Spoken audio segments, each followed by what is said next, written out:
In this video, I will show you how to create a community on Reddit. Just you need to follow and watch this video till the end. Open Reddit first like this.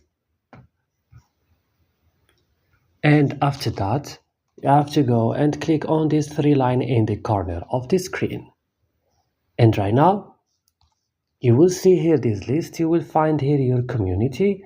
Create a community. Click on it like this. Here write the community name. For example, it's inapp 35, a description all about YouTube. And then click next. And here, if you want to add a banner or avatar, for me, we don't need that. Click next. And your interest, just choose randomly things or interesting things for you, like this. Click next. And if you want to add your community in public or private or restrict it, for me, I want to make it private. And go now, click on next.